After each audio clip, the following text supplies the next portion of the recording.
Welcome back to a new video, my friend. Um, yeah, as you probably noticed, it's been a while since I last uploaded a video. I think it was 2 weeks ago or something. And the reason for that is I've actually been kind of distracted. Distracted because I've been thinking a lot about, how to make money, probably from home, and how money works, etc. I've started to read that book that I told you about in the last video, and I still don't know. Like, there were still some open questions, and that's why I decided to make now this video. And it's about money and happiness, the relationship between those two. I've a new, I have a little notebook where I noted down some stuff. And I would say let's just get through those points. So the first thing I did was I typed in money and happiness in Google, and I read through a bunch of articles. And obviously, psychologists and other professionals and experts and whatever, they say different things. Some tend to say more, okay, there's a connection, yes, money does make you somehow happy, and there are others who say the absolute opposite.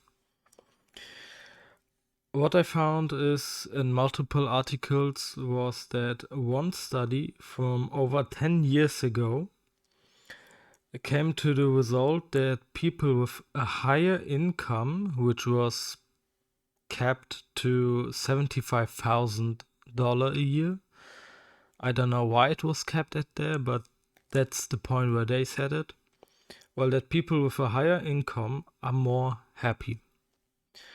The reason for that is that a person's basic needs are comfortably met. So, what they're saying with this study is if you are comfortable, if your basic needs are comfortably met, you don't need a Ferrari. That's how I understand it. More recent studies showed that even after years, lottery winners had greater life satisfaction, mental health, and were more prepared to face situations like illnesses, etc. So unpredictable situations which are often not in your control. And here, I'm not sure about this because, of course, you won the lottery and you're more happy. But there are also a lot of examples of lottery winners who spent all that money and then were left with nothing and with debts and became broke and homeless and whatever. It seems like those people they asked in these studies were the opposite ones, the ones that invested their money, that, reused that money that they got. And yeah, I don't know. I don't know about this one, but yeah, let's see. Then another study, which was actually made with only with multimillionaires, showed that earned wealth creates more happiness than inherited wealth. So meaning if you're born rich, it's more likely that you're not that happy as someone who was not rich when he was born and became rich himself. And for me, it makes totally sense because if you are born rich and your parents spoil you, you will not have that gratitude for the money that you have. Meanwhile, when you're born poor, or not even poor, but like middle class, and then you suddenly become rich, your gratitude will be higher, will be more intensive, I think. Then there is this quote: money is a means to the things we value, not happiness itself. I think that is actually very true. because it's not the money itself that people say can make you happy. It's the things that you do with the money, the things you buy, the things you do, the experiences and stuff. And that is what I think the majority of researchers say nowadays. Let us first discuss what is money. Again, I have some notes and let's just see. So, money allows people to obtain what they need and want. A unit of account, a socially accepted standard unit with which things are priced. Okay, I think we all know that. So money is something that is used to exchange stuff. Because back in the days, I don't know how long back, but few millennia ago, two individuals, each possessing some goods that the other want, would enter into an agreement of trade. So let's say I have a cow and you have two sheep. Now you want that milk from my cow and I want that wool from your sheep. And then we say, okay, let's trade. And I think the problem that was there is that I say, no, my cow is more worth than your two sheep. I want 4 sheep. And then you say, no, my sheep are more useful than a cow. Give me 1 sheep for 1 cow. And I think you see the problem there. It wouldn't work nowadays. And money solves that problem. Because as it said here, a socially accepted standard unit with which things are priced. Okay, that means the more money you have, the more things you can trade it for. Makes sense, right? So like, if I have a lot of money, I can buy a Lamborghini or another supercar or a big house, whatever. If I don't have that money, I obviously can't, right? And money can be used to increase your health, your status, your reputation. And with money, you can do what you want to do and be financially independent with others. Let's go through those points.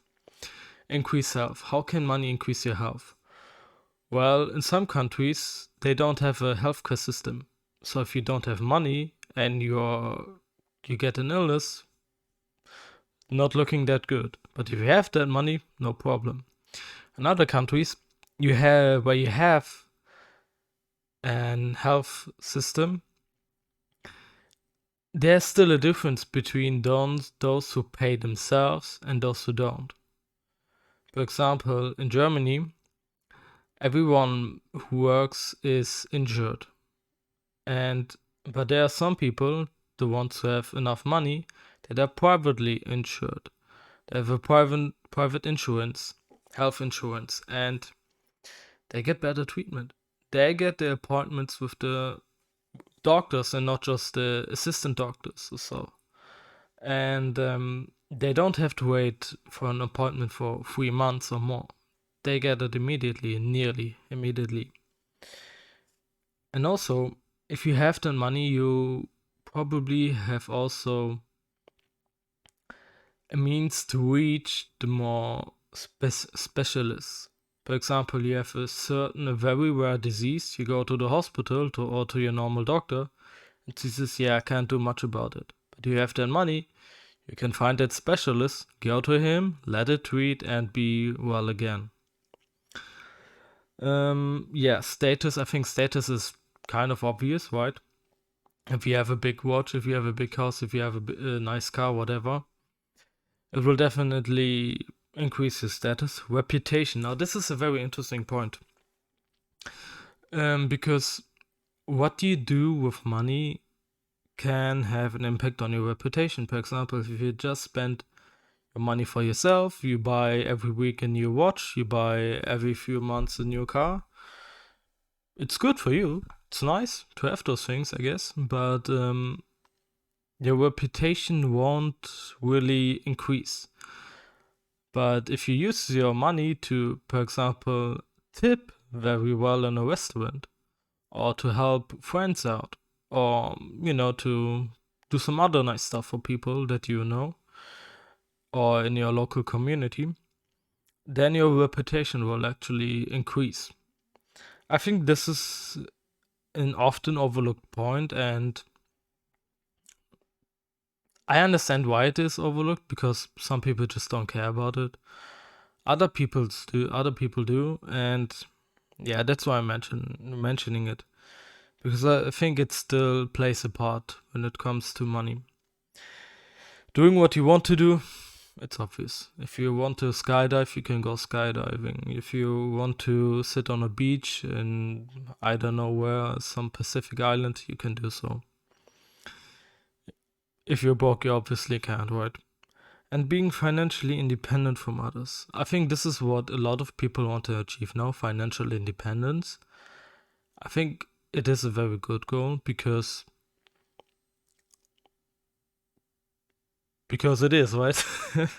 I mean, if you don't have to rely on others, on getting money to feed you, to give you a house or whatever, to put a roof above your head, it gives, I think, a kind of sense of freedom somehow. I don't know if I can explain that well, because, as you might guess, I'm not financially independent yet.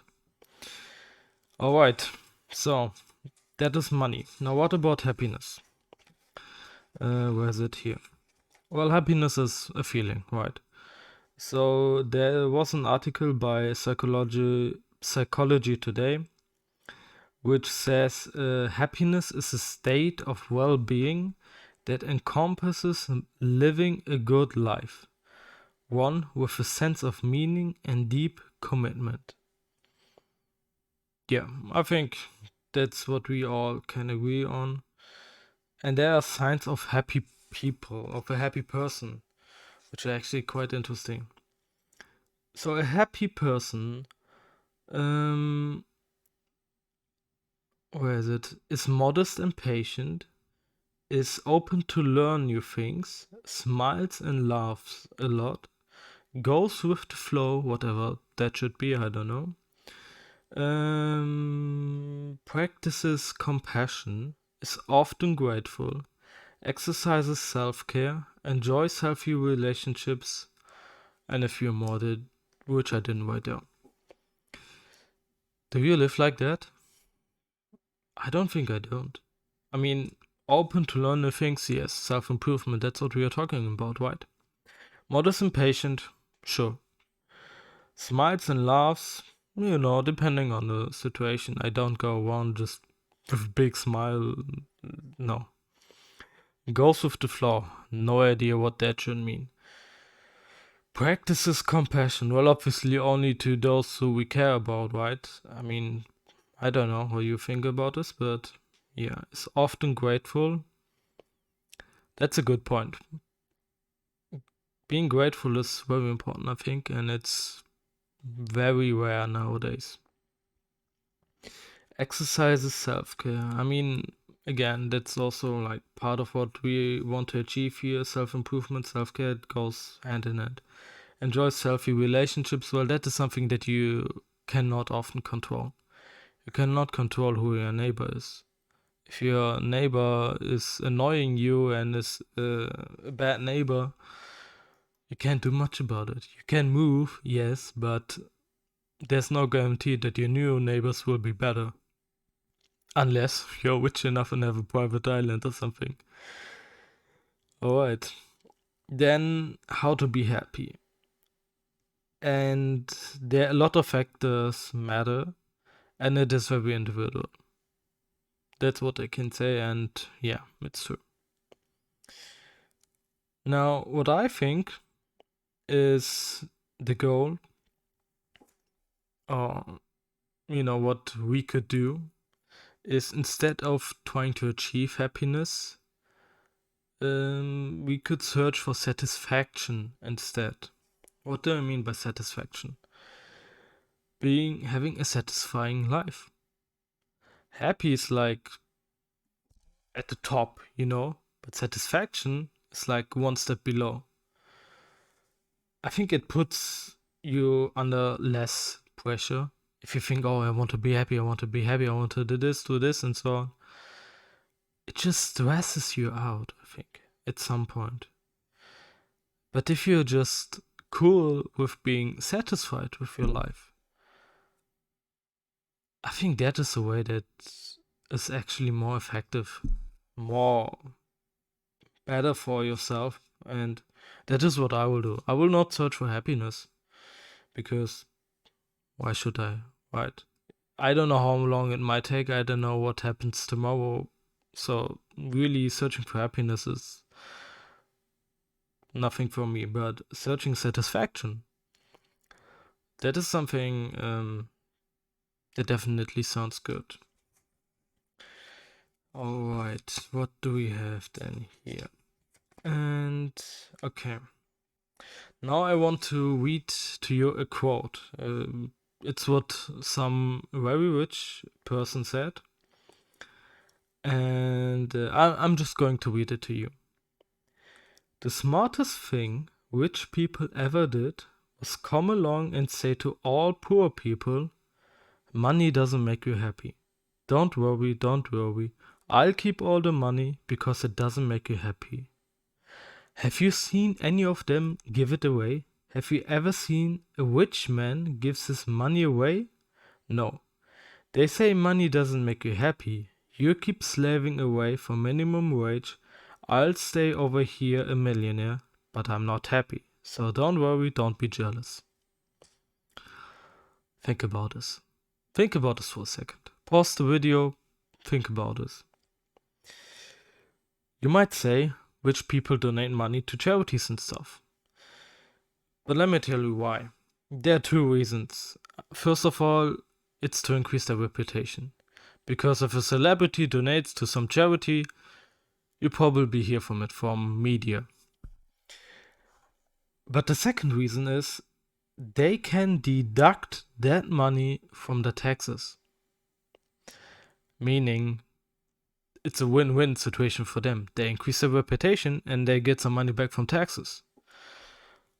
And I would assume that that is actually one of the major reasons why celebrities donate money. So it doesn't mean that they just have a good heart or so. Perhaps they just want to pay less taxes. I don't know. Now let's talk again about that quote. It is from a very controversial person, I know that, but I still think it's very true. And Andrew Tate was the one who said this. And the thing is with Andrew Tate, he is not born rich. He became rich himself. So he was poor. And so he knows both worlds, the rich and the poor world. And if he says something like this, I think that is very remarkable, very interesting. For me, it just makes sense what he says here, right? So, like, the rich people say money doesn't make you happy, but still they keep it all for themselves. I've never seen anyone give it just away. Again, we discussed, when they donate to charities or whatever, they increase their reputation and can deduct that money from their taxes. So, it is definitely true what he said. Now, we've discussed a few points, and perhaps you also took some notes. So, what does that mean for us? I mean, you and me, right? We are not rich. I guess so, right? Probably. We are still at the very bottom. Now, considering all what we discussed, I would say that each and every one of us should define a point where you will be satisfied with your life. So, what do I mean by this? Define a point where you will be satisfied. You can use some indicators. For example, if you say, okay, I make that amount of money, I have this and this relationships, I have a family, I have a car, I have a dog, whatever, and then I'll be satisfied with my life. and then work on getting there. I think that is actually very reasonable, as we discussed earlier. Searching for happiness can take a lot of time. But if you search for satisfaction, you have a more calm life, I guess. Of course, you will need money to achieve that. As we discussed, money is a means to trade stuff.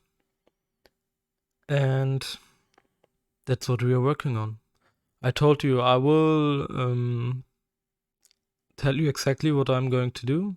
I will tell you, show you, whatever, what I'm going to do. As I said, right now I'm reading a book. You could also start reading this book. It's Rich Dad Poor Dad by Robert Kiyosaki. And that's the book I told you about in the goals video. No, in the project video, sorry. I got confused there. Yeah, in the project video. And yeah, again, this video, a video about this book will come out on May 18th. When I will have read this book.